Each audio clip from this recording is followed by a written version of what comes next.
Satiyya kana obboleettii tiyya Sa'aadaa Tuub yookiin haadha mana Bakaree isii Masaanuu Warqii kan taate jechuudha.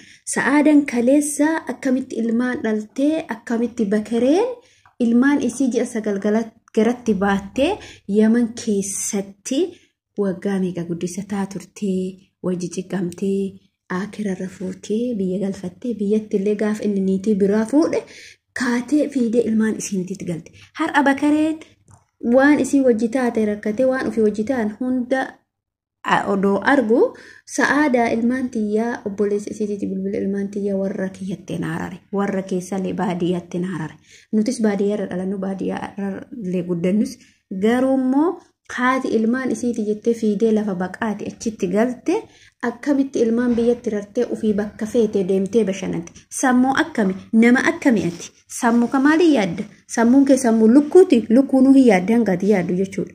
Dhiira jechuun dhiira haadha manaa isaa hangafa duuka tattaafate. Alaykum warahmatullahi wabarakatuh. Jirtu akkam nagaa keessan fayyaa keessan isin jechaachu Masaanuu jechuun dhukkuba as'aanuu isin jedhu dhukkuba as'aanuu miti jechuudha.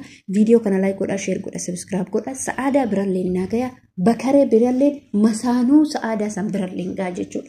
Masaanuu Sa'aadaa kalees harka isiitti irraa nyaattee miila jalatti kuftee dhungattee sosobdee biyya galchitee har'a abbaa manaa keenyaa hallanyeessii hin hallanyeeffadhaa dhuunfadha isilleen ilma qabdii bara ta ilmarraa bahi jettuun sun jechuudha. Fakkeenyaaf Warqee Shawuu sun ilma qabdi Sa'aadaa niitiin Bakaree jechuudha. Niitiin Bakareen amma itti galuuf deebi'u jechuudha itti galuuf. Fuutee dhalaan yeroo ammaa sammuun isii hin dalagu fakkeenyaaf ilillii fudha. Sa'aadalleen akkuma ililliin bahaaritti qorichatumtetti Sa'aadalleen Bakareetti qorichatumte isii kaleessa wajji dhaabatu mallaqa isirraa nyaachuuf jecha duniyaa isiitiif jecha haadha ilmaanii gataa jira jechuudha. Subhaanallah yaa Rabbi. Rabbiin gini dhiira tana yeroo tokko saree madhuma dhiira tokko jechuudha. Akkamitti haadha ilmaanii dhiisee isii sanatti galuuf deema ilmaan gandaa guddisuu deema hin qaanayu ilmaan kiyya warra kiyyatti naa deebisu ilmaan maal ilmaan keetiyyuu miti erga kanaa ta'e ati waa'ee ilmoomaan beektu waa'ee niitoomallee beektu jechuudha. Sa'aadaan waan hunda dhoyfadhee keessa kiyyatti qabadhee dhukkuba hunda ba'a dubartii immoo wallaahi lasi dubartiin takka summi takka immoo warqeedha haati ilmaa warqeedha maaliif yoo jettanii Sa'aadaan waan hundaa gocha wal goone hundaa lola waliin lolu hundaa keessa kiyyatti qabadha jettee dubbatte jechuudha. Maaliif abbaa manaa kiyya jettee si sattara jettee sattirii isaa dalagoonni dalaga hunda dhoysitee jechuudha. Inni immoo obboleessa isaatitti bilbilee akkana hin qaanaftu isilleen bar dubartii akka keetiiti. Silaa odoo nama aqlii qabu taate duuka galteetiniin akkasitti haadha manaa keessan agartee wajjiin waan dalagatu waan qabdurraa jechuudha. Wallaahi homaa miti jiruu namatti maal Ameerikaa jirti si fakkaate. Isilleen bari Yaman keessa jirti taate itti deebi'uuf deemtu jechuudha. Odoo nama bar'aan dhiirritun wallaahi dhasiim isin nagarabdi. Mee intala san laalaa namitti tana laalaa subhaanallah. Mee Sa'aadaa laalaa mee Warqee Shawuu niitii amma inni Bakareen itti deebi'uuf deemu tana. Sababa Bakaree arrabsitee Sa'aadaan waan hedduu jetteeni jette. Edaa isiin iccitii harkaa qabdi akkuma gaafa ililliin bahaariin jette wallaahi billaahi natti deebi ergataa kan akka Bakareen jette akkasuma hin deeffadhetti akkasuma deeffatte akkamitti deeffatte muka itti quute kun immoo waatu jira malee lafatti miti jechuudha. Yaa uummata kee hin qaanoftu dubartiin abbaa manaa namaatiitti muka tumtee dawaa jedhamu kana raayidee jedhamu kana hin qaanoftu bilaaleekum yaadame subhaanallah. Yeroo ammaa immoo dubartiin fiddee abbaa ilmaanii guurataa jirti jechuudha. Maali garuu bara akkam keessa jirra maal keessa jirra maali wanni akkanaa maali safuun akkanaa safuu maaltu jiraa miti. Otoo ilmaan isii akka gaarii abbaa itti gootee guddifachuuf ilmaan isaa abbaa haadha malee guddisiisuu hedde. Abbaaf haadha malee guddisiisuuf deemti. Abshir Sa'aadaa irra jirta hin guddifattaa. Maali baalee biyyaa baalee biyya midhaaniiti baalee biyya qamadiiti baalee biyya garbuuti ijoolleen ta'een beeloftu yoomiyyuu abshir ka of wallaalu haa wallaalu ka deeme haa deemu Bakareen haa deemu wallaahi boru isatu gaabbaa jira jechuudha. Namitti nama akkana isa gootutuni wallaahi billaahi jechuudha. Namitti nama akkana isa gootutun boru harka akka jalaa waa inni dalagu hundi waa inni godhu hundi ilmaan isaatitti zoorsiti waan fedhe hoo ta'e.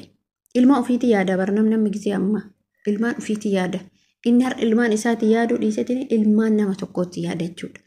Akkamitti intala warqee akkana jirtu tana gadhiise jedhee dubbata. Qaanayyuu ittiin boontaa bar bakka feete yoo deemte. Ittiin boonta. Itti qorraata.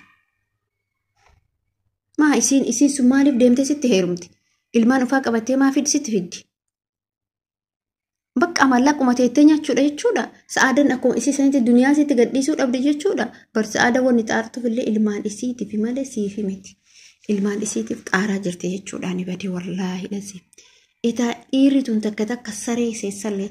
Ani bakka barka isin ani barka nagarrame. Isin bar dhugumatti gaafa dura lolli ka'isan illee sababa isiin sa'aadaa gadhiisi. Anaaf si qofa wajji jiraataa. Qabeenya qabu sii tarakkabaa. Mallaqa ta'u sitti kennaa.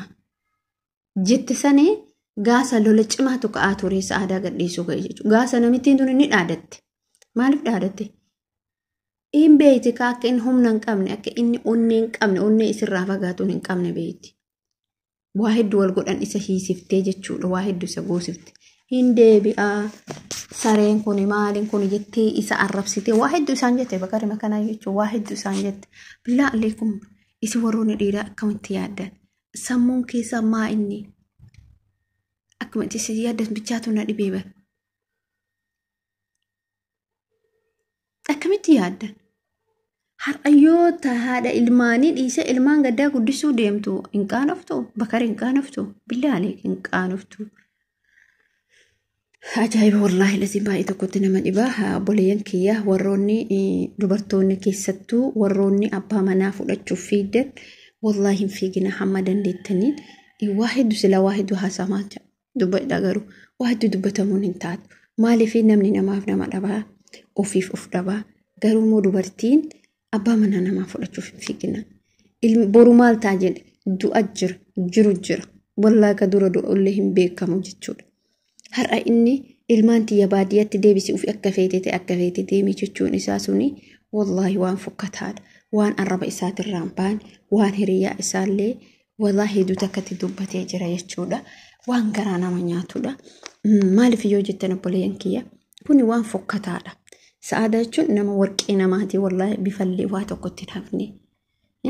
Maaltu itti hafe jechuudha. Wallaahi baay'ee tokkotti garaa nama nyaatti miskiina nama hin qabdu. Na fakkaate garuu rabbii kee ni qabda. Rabbiin kee siif gaadha. Wallaahi tanama waa takka keessan jirtu. Rabbiin kee qofti siif gaadha. Namni homaa miti jechuudha. Ka rabbiitu caala. Rabbiin immootuyyuu dadhabbii kee dhugaa kee rabbiin si habaasu. Rabbiin akkatti singatu. Inshaallah biisinillah. Atillee abdiin kutatin. Ilmaan kee kararra teetteetti kadhattu. Ilmaan kee jiruu gaarii jiraachifta. Inni guddifatta. Gaafa immoo ilmaan kee guddatanii har'a inni akkana siin jedhe kana jechi kun viidiyoon kun hin ta'a bar hin badu. Viidiyoon kun hin badu. Gaafa gaabbuu jira jechuudha. Gaaf ilmaan kee sadarkaa tokkorra gahanii gaaf inni gaabbatu jira jechuudha. Abshir siin jechuu barbaada obboleettii tiyya. Abshir garuu ati mataa gadi hin qabatin ol jedhi. Firii ta'ii deemu. Hunduun gadi si haadheessishu. Meeqa kamtu jira barka abbaa meeqa kamtu jira haga sidhiisu hunda'u maal isa malee dhiirri hin jiru. Asmarratti dhaabaa viidiyoo kee laayik godhaa sheer godhaa sabiskiraayib godhaati. Mee yaada keessa namoonni yaada qabdan namoonni mootuyyuu wantoota akkanaa dalagdan irraa fagaadhaa irraa of eeggadhaa. Bakka jiruu kee jiraadhu. Sa'aadalleen abshirii jiruu kee jiraadhu. Inni bakka fedheen hadeemu inni isii jala hadeemu inni waan biraatiif miti mallaqa taa'ee mallaqa nyaatuu barate. Taa'ee dhiiga namaa nyaatuu barate dhiiga kee nyaatuu barate utuu nama aqlii qabu qalbii qabu ta'e har'a ilmaan kee kanaan addaan si baasuuf sirraa adda ba'uuf hin tattaafatu ilmaan keetillee sirraa adda baasuuf hin tattaafatu jechuudha. Kanaaf wanni dubbannu waa tokkollee hin jiru. Egaa ka wallaahi wanni baay'ee nama ajaa'ibu waa'ee kanaati. Kanaafuu rabbiin sa'aadallee obsis yaa kennu jabaadhu jajjabee nama siin jedha. Assalaamu alaikum warahmatullahi wabarakatuh. Viidiyoo keenya laayik godhaa sheer godhaa sabiskiraayib godhaati. Yaada keessan kennadhaa isiniin jechuu barbaada hordoftootaafi kabajamtoota kiyya nagaatti. Bye bye.